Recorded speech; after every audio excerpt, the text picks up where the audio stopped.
Kijana wote wanataka kuoa au binti wanataka kuolewa, uelewe nini maana ya ndoa. Sio swala la kukurupuka tukuvaa shera, kuvaa suti, no. Lazima uwe na full understanding ndoa ni kitu gani. Maana nimeona watu wengi sana, kesi ni nyingi sana. Mtu anakuja, kwani inatokea sema, inabidi nimsikize mama yangu sio mke wangu. Ndio maana Biblia imesema uachane na baba na mama, uambatane na mkewe ili muwe mwili mmoja. Wewe unasema lazima umsikize mama yako. Huyu si mama kwenye ndoa. Mama ana ndoa yake. Mwingine unasema mjomba wangu is everything.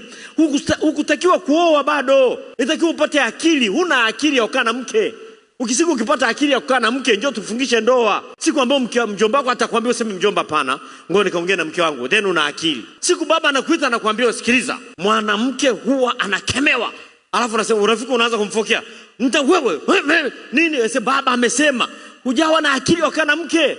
Mke ni wako, mke sio wa familia. Unapooa mke, you need to know kwamba lazima ukaeneo kwa akili, na ujue lazima uachane na baba na mama yako na ndugu zako, uambatane na huyu. Zaburi 45 nafikiri mstari wa 11 12 pia inazungumza habari ya wanawake kwamba na wao wanapaswa, kwa wanasema binti, sahau watu wa nyumbani kwenu, ambatana na mume wako. Yaani uone uzuri wa mfalme. Kwa binti naye inabidi aondoke. Sio kama mwanamume tu, na kwenye Zaburi pia mwanamke naye amewekewa principle. Sasa watu wengi sana hawaondoki kwao. Kuondoka kivipi? Mimi naweza nikaoa, baba anaweza kuwa na nyumba zingine hapo, apartments na nini, na still nikakaa hapo pembeni, na bado nikawa nimeondoka nyumbani kwetu. Kuondoka sio lazima iwe kuhama physically. Hata naweza nikaoa kwao mke wangu, naweza nikakaa kwao, lakini nimeoa na nitakaa hapo kama mme na mke wangu, naye atakaa kama mtu na mme wake, lakini nimeondoka na yeye anatakiwa aondoke. How? Priority number 1, lazima awe mwenzi wako wa ndoa. Kama humfanyi mwenzi wako wa ndoa kuwa kipaumbele cha maamuzi na mashirikiano, ndoa haipo. Ndio maana wanawake wengi wanapoishi utasikia,